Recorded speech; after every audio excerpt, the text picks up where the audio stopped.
et c'est notre fait du jour. On en parle avec, à mes côtés, Nicolas Arpagian. Bonjour. Vous êtes directeur scientifique du cycle sécurité numérique à l'Institut national des hautes études de la sécurité et de la justice et auteur de La cybersécurité. C'est aux éditions PUF, c'est paru en 2015, l'année dernière. Donc, cette affaire, elle prend aujourd'hui des proportions on peut le dire, énorme, parce que c'est vrai que c'est rare de voir un président des États-Unis, surtout à un mois de son départ, menacer de représailles le gouvernement russe. Ce qui s'est passé est effectivement très grave. Alors, on avait eu jusqu'à présent, notamment dans le cadre de la tension entre la Chine et les États-Unis, déjà des interpellations qui émanaient souvent d'ailleurs de commissions parlementaires qui accusaient la Chine de renseignements et d'opérations de piratage informatique qui étaient affirmées, mais qui n'allaient pas au-delà. Et effectivement, on était dans l'éclat de bois. C'est la première fois. Là, on avait une paralysie quand même des services gouvernementaux américains, c'était très visible. Alors, dans le cas de la campagne américaine, on parle d'une messagerie en particulier, celle de John Podesta, le conseiller d'Hillary Clinton. Alors, pas que, parce qu'effectivement, il y a les attaques contre la structure de pilotage du Parti démocrate, d'une part.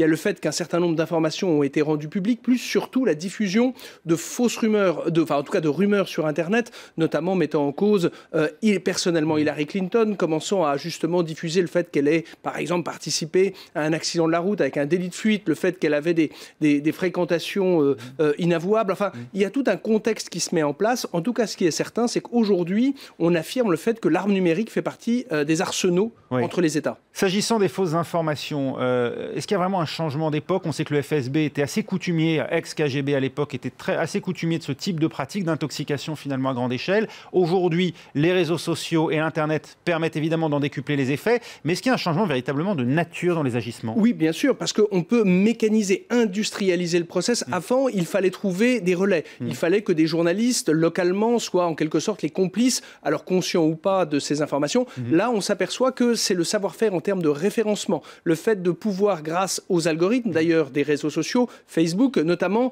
que les gens qui partagent les mêmes centres d'intérêt puissent échanger, accéder à la même information et en quelque sorte créer leur propre bulle informationnelle au-delà et à part des médias conventionnels qui correspondent à des critères professionnels, justement. On peut, sur la base du droit international, voire même du droit américain, poursuivre un gouvernement étranger sur la base de diffusion de fausses informations? Alors en fait, là vous avez raison, c'est qu'on est dans un domaine où le droit n'existe pas vraiment. Autant les hommes qui font la guerre depuis des siècles ont codifié avec ce qu'on appelle le DCA, le droit des conflits armés, les conventions de Genève qui structurent l'état de paix et donc l'état de guerre. Et on a ainsi établi ce qu'était une agression formelle, ce qui pouvait faire l'objet de contestation. Dans le domaine du cyberespace, on est dans un territoire vierge. Pourquoi? Parce qu'on n'a pas codifié. Et d'ailleurs, les États s'en gardent bien. Pourquoi? Parce qu'ils apprécient cet espace où ils peuvent porter des coups à des adversaires frontaux, mais également à des alliés ponctuels. Lorsqu'on a appris que les Allemands espionnaient les autorités françaises, on voit bien qu'on est un grand ami de l'Allemagne. Il n'empêche que dans le renseignement,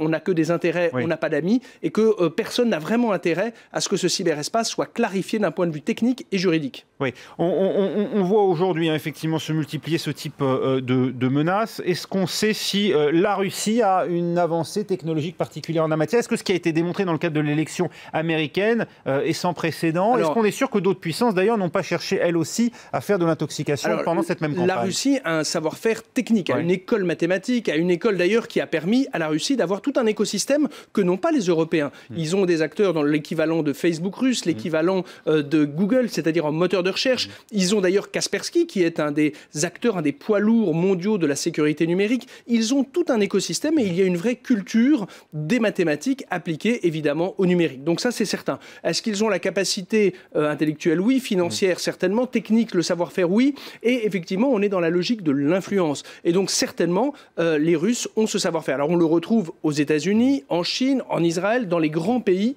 qui ont désormais mis en place des structures. Alors la seule chose c'est que la Russie le permet parce qu'ils ont effectivement ce terreau, cette population et cette connaissance qui leur permet d'être particulièrement efficaces sur ce terrain numérique. La CIA a apporté une preuve objective de l'implication russe? Alors non, pour l'instant, et vous avez entendu parler d'un rapport. Alors il s'avère d'ailleurs que le président Obama n'a pas endossé la responsabilité de ce rapport. Il s'est appuyé dessus et c'est sans doute la seule option qui s'ouvre au président Obama qui, rappelons-le, ne sera l'ancien président Obama à partir du 20 janvier prochain. Et donc la seule fenêtre qui s'ouvre à lui désormais, c'est de rendre public, quand il parle de riposte, on imagine mal, rappelons-nous en plus qu'en ce moment, il y a quelques 4000 hauts fonctionnaires, enfin dirigeants de l'administration publique qui sont être en vue d'être remplacés. En train de faire leur carton. Voilà, entre ceux qui sont déjà arrivés liés à M. Trump et ceux qui sont sur le départ, on imagine mal une mobilisation vraiment de tout l'appareil gouvernemental. Par contre, là où Barack Obama a une fenêtre, c'est le fait de rendre public, de dire après tout, voilà les preuves. Simplement, ça va faire l'objet de discussions,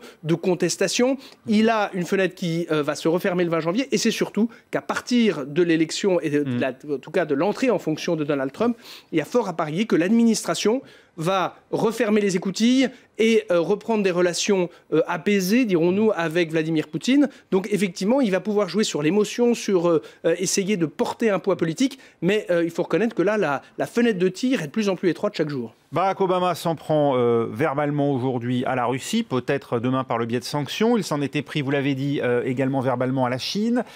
Quand on est le pays qui a connu l'affaire Snowden, est-ce qu'on est forcément bien placé pour faire la leçon aux autres ?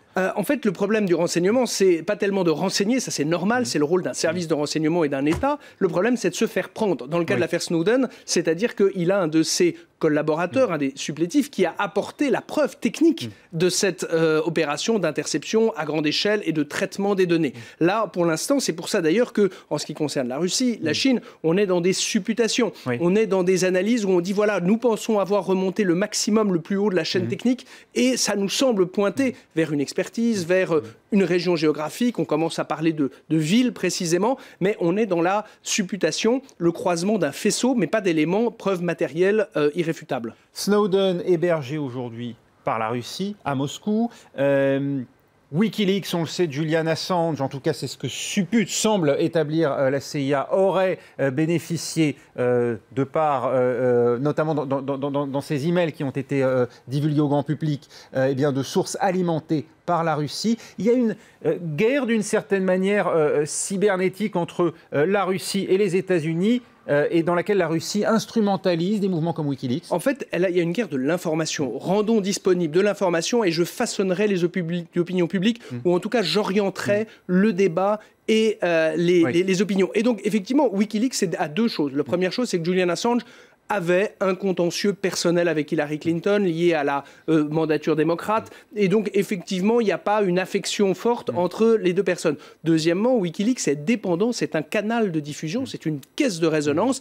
Wikileaks est dépendant du matériau, l'information qu'on doit lui donner. Un peu comme un média qui est dépendant que quelqu'un lui apporte des dossiers. Le Watergate, c'est très bien, mais il faut que quelqu'un vienne apporter la preuve de la culpabilité de l'administration Nixon. Donc là, on est dans une démarche politique. Ce qui est certain, c'est que cette guerre de l'information, elle a existé. Quand les États-Unis ont créé Radio Free Europe, quand ils ont créé Radio Liberty, quand Voice of America, simplement, avec le numérique, ça arrive directement chez les particuliers qui peuvent se faire une opinion et aller voter éventuellement s'ils estiment être convaincus. Alors, je formulais ma question différemment. Wikileaks roule-t-il sciemment aujourd'hui pour la Russie? Julian Assange est-il un agent russe? Alors, c'est très difficile de le qualifier puisque ça supposerait qu'il y ait une chaîne hiérarchique, qu'il soit éventuellement rémunéré, pris en charge, soutenu. En tout cas, c'est peut-être une communauté d'intérêts ponctuelle. Wikileaks, ou en tout cas Julian Assange, voulant découdre avec Hillary Clinton. Les télégrammes de Wikileaks n'ont pas fait beaucoup de mal à la Russie à l'époque.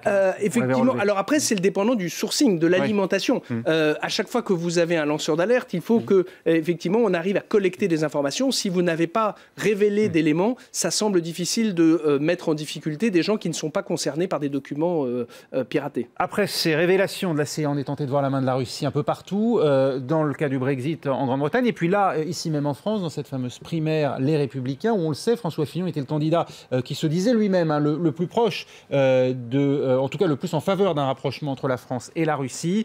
Il y a eu ces fameuses rumeurs sur Internet, ce Alain Juppé grimé en complice d'une certaine manière des frères musulmans ou de mouvements islamistes en France. Est-ce que ça pourrait être le fait des Russes? Alors, de la propagande russe. En tout cas, c'est l'objet d'une polémique, d'une discussion. La question est de savoir, est-ce que ça peut avoir un impact auprès de l'opinion publique française? Il semblerait que d'autres attaques continuent désormais contre M. Fillon sur Internet. Donc ça permettrait de relativiser cette affirmation. En tout cas, ce qui est certain, le secrétariat général de la Défense et de la Sécurité nationale, une instance qui est rattachée au service service du Premier ministre, a mandaté l'ANSSI, Agence nationale de sécurité des systèmes d'information, pour rencontrer chacun des représentants des candidats à l'élection présidentielle en leur disant « Attention, les systèmes d'information, les communications téléphoniques, vos bases d'adhérents et de militants peuvent faire l'objet de piratage. Soyez attentifs et vigilants à cette sécurisation. » Ce qui est manifeste, c'est que cette cyberguerre, cet affrontement sur le terrain numérique fait partie aujourd'hui du contexte et du combat électoral. Merci beaucoup Nicolas Arpajon d'avoir été notre invité. Merci à vous de nous avoir regardés. On continue bien sûr à dérouler l'actualité du monde ensemble. On se retrouve pour un nouveau journal dans un instant. Restez avec nous.